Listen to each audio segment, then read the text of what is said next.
할렐루야. 11월 1일 주님 말씀을 사모하며 이 새벽전을 세우시고 또 기도하시는 성도님을 축복하며 환영합니다.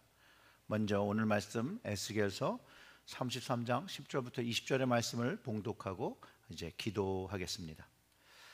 그런즉 인자야, 너는 이스라엘 족속에게 이르기를 너희가 말하여 이르되 우리의 허물과 죄가 이미 우리에게 있어 우리로 그 가운데서 쇠퇴하게 하니 어찌 능히 살리요 하거니와 너는 그들에게 말하라. 주 여호와의 말씀이니라. 나의 삶을 두고 맹세하노니 나는 악인이 죽는 것을 기뻐하지 아니하고 악인이 그의 길에서 돌이켜 떠나 사는 것을 기뻐하노라. 이스라엘 족속아, 돌이키고 돌이키라. 너희 악한 길에서 떠나라. 어찌 죽고자 하느냐 하셨다 하라. 인자야, 너는 내 민족에게 이르기를 의인이 범죄하는 날에 그 공의가 구원하지 못할 것이요 악인이 돌이켜 그 악에서 떠나는 날에는 그 악이 그를 엎어뜨리지 못할 것인즉 의인이 범죄하는 날에는 그 의로 말미암아 살지 못하리라. 가령 내가 의인에게 말하기를 너는 살리라 하였다 하자 그가 그 공의를 스스로 믿고 죄악을 행하면 그 모든 의로운 행위가 하나도 기억되지 아니하리니 그가 그 지은 죄악으로 말미암아 곧 그 안에서 죽으리라.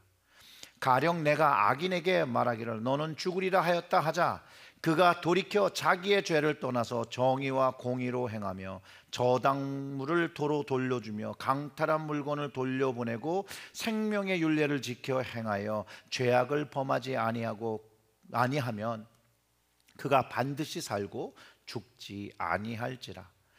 그가 본래 범한 모든 죄는 기억되지 아니하리니 그가 반드시 살리라. 이는 정의와 공의를 행하였음이라 하라. 그래도 내 민족은 말하기를 주의 길이 바르지 아니하도다 하는도다. 그러나 실상은 그들의 길이 바르지 아니하니라. 만일 의인이 돌이키어 그 공의에서 떠나 죄악을 범하면 그가 그 가운데서 죽을 것이요 만일 악인이 돌이켜 그 악에서 떠나 정의와 공의대로 행하면 그가 그로 말미암아 살리라. 그러나 너희가 이르기를 주의 길이 바르지 아니하노다 하는도다. 이스라엘 족속아, 나는 너희 각기 행한 대로 심판하리라 하시니라. 아멘. 기도하겠습니다. 하나님 아버지, 오늘 이 말씀이 우리의 삶의 방향성을 정하게 하시고 오늘도 하나님 앞에 회개하며 용서함의 축복을 경험하며 살아가는, 생명을 얻는 축복을 경험하는 이 아침의 하루가 될 수 있도록 저희들을 주장하여 주시옵소서. 특별히 저희들은 미련합니다. 말씀을 깨달아도 그 깨달은 말씀대로 살지 못하고 말씀의 반대로 사는 우리의 모습, 하나님 긍휼히 여기시고 정말로 우리가 하나님의 공의를 깨달아 우리의 삶을 바꾸며 그 죄악에서 돌이켜 떠나 주님이 기뻐하시는 일들을 선택하며 살아갈 수 있도록, 거룩한 삶을 선택하며 살아갈 수 있도록 저희들을 도와주시옵소서. 이 모든 말씀 우리 구주 예수님의 이름으로 기도드렸습니다. 아멘. 오늘 말씀은요, 선지자 에스겔, 그에게 준 정말 중요한 게 있습니다. 그게 뭐냐면 하나님에게 받은 말씀을 악인과 의인 모두에게 전해야 한다는 거예요. 이 사명의 중요성, 현재 믿음을 가지고 사는 우리 모두에게 있다는 거예요. 에스겔만 그 사명의 중요성을 가진 것이 아니라 우리에게도, 오늘을 살아가는 우리에게도 이 사명의 중요성이 있다는 거예요. 복음의 시작이 믿는 사람이 하나님으로부터 받은 말씀을 전하며 시작됨을 명심해야 됩니다. 우리도 구원받은 자라면 하나님의 말씀 받은 것, 그 마음에 품어 하나님을 경험한 그것을 말하며 시작하는 것입니다. 그런데 특별히 하나님께서 주신 말씀 중에 회개를 촉구하는 말씀을 전해야 할 때 우리는 망설이게 됩니다. 이런 변명을 하죠. 나도 잘난 것이 하나도 없고 특별한 것이 없고 그리 선하지 않은데 내가 뭐라고 말할 수 있겠는가 라고 질문하며 하나님께서 분명히 명령하시는 것에 수행하지 않게 됩니다. 하나님의 말씀을 전하는데 그 도구는 그렇게 중요하지 않습니다. 우리의 삶을 모습으로 사람을 설득할 수가 없어요. 그 삶의 모습이 설득할 수 있으면 좋겠지만 그 삶의 모습이 하나님의 말씀을 온전히 전하는데 꼭 필요한 조건은 아니라는 거예요. 이런 거죠. 옆집에 불이 났어요. 그럼 누가 불 났다고 신고를 해야 되는데 불을 가장 먼저 본 사람이 해야겠죠. 그 사람이 의로워서, 그 사람이 정직해서, 그 사람이 사회적으로 존경을 얻어서가 아니라 그냥 불을 본 사람이 하는 것이라는 거예요. 만약 누군가 하겠지라고 생각하면 아무도 신고할 수 없는 그런 상황이 생길 것이고, 내가 하지 않아도 누군가 하겠지라는 안일한 생각으로는 하나님의 말씀이 이 세상에 전해질 수 없다라는 사실도 우리가 깨달아야 하는 것입니다. 만약 이렇게 생각해 보십시오. 에스겔이 하나님의 말씀을 받은 후에 전하지 않았다라면 정말로 그가 전하지 않은 말씀이 있을까요? 저는 없다고 생각합니다. 그는 가감없이 전했어요. 그가 전해야 할 말씀이다. 그가 전했기 때문에 하나님은 계속해서 그에게 하나님의 말씀을 이 땅에 악인과 의인 구별 없이 하나님께서 그 말씀을 주라고 말하고 있다는 것이에요. 11절에 너는 그들에게 말하라. 주 여호와의 말씀이라 나의 삶을 두고 맹세하노니 나는 악인이 죽는 것을 기뻐하지 아니하고 악인이 그 길에서 돌이켜 떠나 사는 것을 기뻐하노라. 이스라엘 족속아 돌이키라. 너희 악한 길에서 떠나라. 어찌 죽고자 하느냐 하셨다 하라. 인자야 너는 내 민족에 이르기를 의인이 범죄하는 날에는 그 공의가 구원하지 못할 것이요 악인이 돌이켜 그 악에서 떠나는 날에는 그 악이 그를 엎어뜨리지 못할 것인즉 의인이 범죄하는 날은 그의 의로 말미암아 살지 못하리라.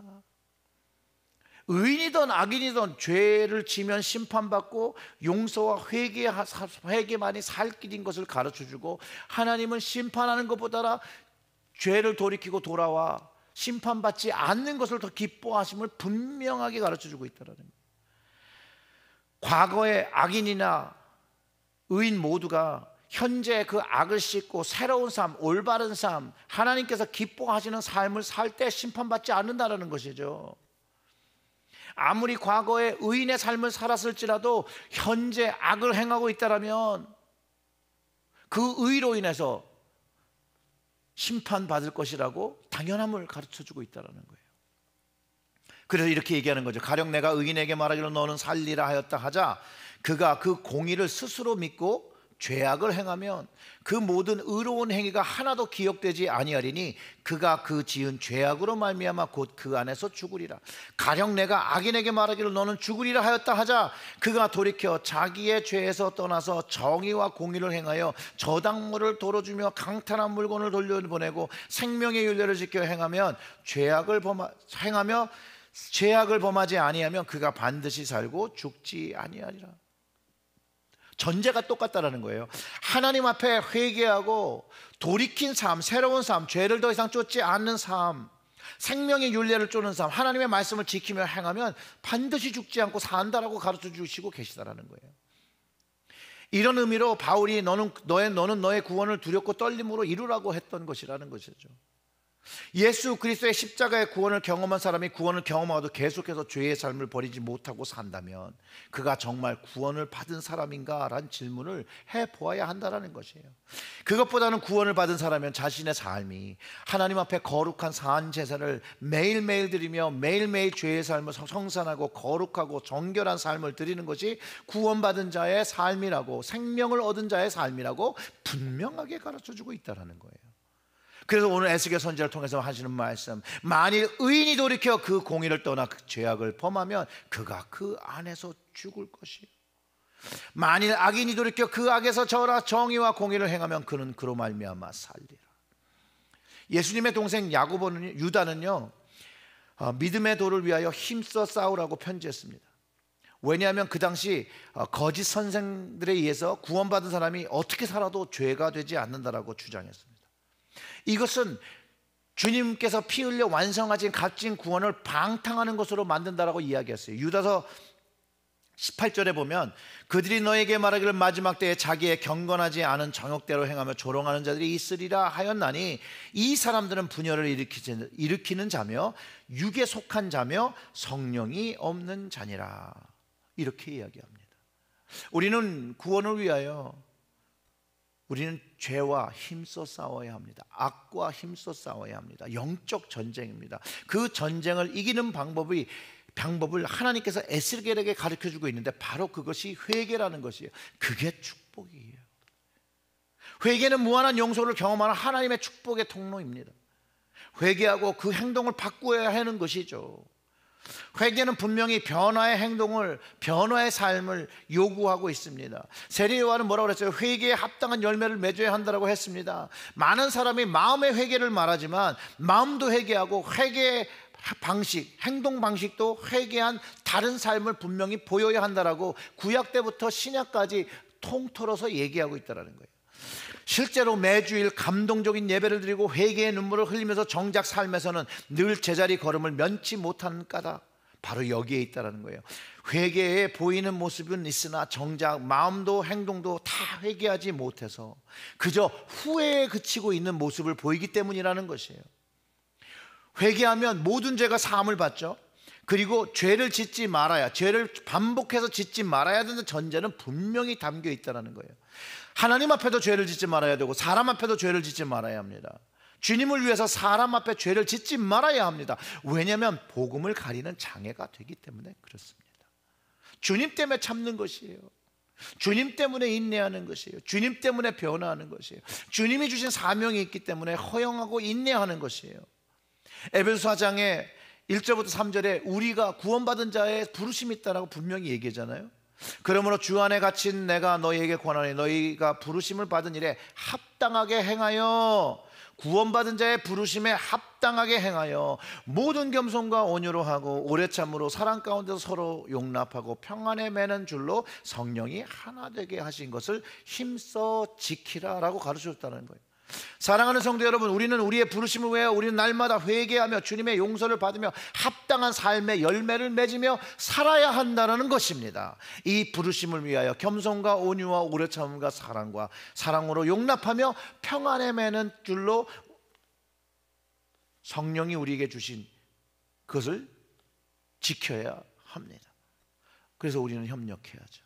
교회가 되어야죠. 우리의 믿음의 도를 지키며 싸워야 합니다. 오늘 우리가 죄를 지을 수 있는 개연성이 우리 모두에게 있습니다.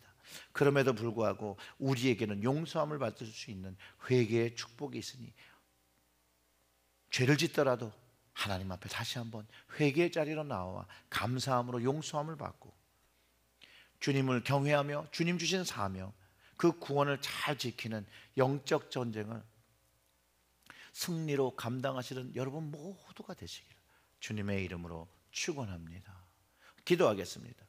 하나님 아버지, 오늘도 이 말씀이 우리에게 영적 방향성을 가르쳐 주고 정말로 회개함의 삶으로 늘 주님 앞에 우리의 죄의 문제를 해결하고 우리의 삶에서 그 죄를 끊어내고 악을 끊어내고 주님이 원하시는 기뻐하시는 일, 의와 공의를 감당하며 정의를 감당하며 옳은 것을 선택하며 옳은 일을, 바른 것들을 행하며 살아가는 저희들이 될 수 있도록 하나님 성령으로 함께 하시고 깨닫지 못할 때 우리를 깨닫게 하시고 정말로 하나님을 위하여 선택해야 되는 것들이 있을 때 주님을 위하여 선택하고 아름다운 것들, 영적인 것들을 세우는 저희들이 되게 하여 주시옵소서.